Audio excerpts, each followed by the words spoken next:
அன்பு நண்பர்களுக்கு டாக்டர் சரவானந்தாவின் இனிய வணக்கங்கள். நண்பர்களே, அவையின் ஆத்திச்சூடி துன்பத்திற்கு இடம் கொடேல். பிறர் துன்பப்படும்படியான செயல்களையோ அல்லது உன் மனதிற்கு துன்பம் தரக்கூடிய செயல்களையோ செய்யாதே என்று அவை சொல்லுகிறாள். நல்லது.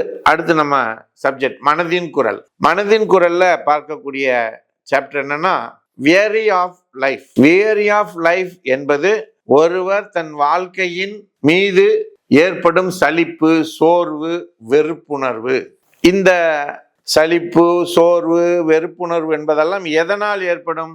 வாழ்க்கையில் அவர்கள் தொடர்ந்து அடையக்கூடிய தோல்விகள், நினைத்த காரியங்களை செய்ய முடியாமல் போவது, தான் நேசித்தவர்கள், நம்பியவர்கள், நண்பர்கள், உறவினர்கள் நம்பிக்கை துரோகம் செய்வது. இதுதான் ஒரு மனிதன் வாழ்க்கையில தொடர்ந்து சலிப்பு உணர்வுக்கும், சோர்வுக்கும், வெறுப்பு உணர்வுக்கும் போகக்கூடிய சூழ்நிலையை ஏற்படுத்துகிறது. ஒரு உதாரணம் உங்களுக்கு சொல்லணும்னா, நீங்கள் ஒருத்தர்கிட்ட கடன் வாங்குறீங்க. கடன் வாங்கி அதை உரிய நேரத்துல திருப்பி செலுத்த முடியல. ஆனால் நீங்கள் வாங்கிய கடனை விட பல மடங்கு அசையா சொத்து இருக்கு. ஆனால் அது உரிய நேரத்தில் விற்று காசாக உங்கள் கைக்கு வரல. இப்படிப்பட்ட நேரத்திலே யார் கடன் கொடுத்தாரோ அவர்கள் இந்த உண்மையெல்லாம் தெரிந்திருந்தாலும் கூட தொடர்ந்து தொல்லை கொடுப்பது. அப்படி தொல்லை கொடுக்கின்ற சூழ்நிலையில் ஒருவர் இருப்பாரேயானால் அவருக்கு என்ன மனநிலை ஏற்படும்? வாழ்க்கையின் மீது, வாழ்வதின் மீது வெறுப்பு ஏற்படும். அப்பொழுது அவர்கள் இறுதி முடிவை எடுக்கிற சூழ்நிலைக்கு தள்ளப்படுகிறார்கள். சமீபத்தில் என்னுடைய நண்பர் ஒருவர் இது போன்ற ஒரு சூழ்நிலைக்கு தள்ளப்பட்டார்.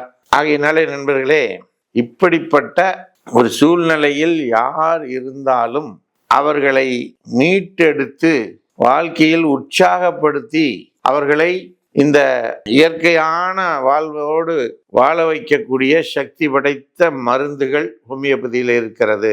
ஆர்சனிக்கம் ஆல்பம், ஆரம் மெட்டாலிக்கம், சைனா, பாஸ்பரஸ், சல்ஃபர் போன்ற பல மருந்துகள் இந்த பிரச்சனையை தீர்க்கக்கூடிய சக்தி படைத்ததாக இருக்கிறது.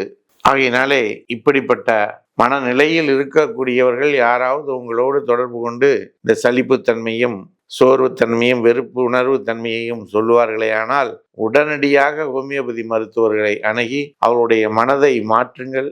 இயற்கையான உலகோடு அவர்களுக்கு வாழ்வதற்குரிய உதவியை செய்யுங்கள் என்று கேட்டு வாய்ப்புக்கு நன்றி கூறி விடைபெறுகிறோம். நன்றி, வணக்கம்.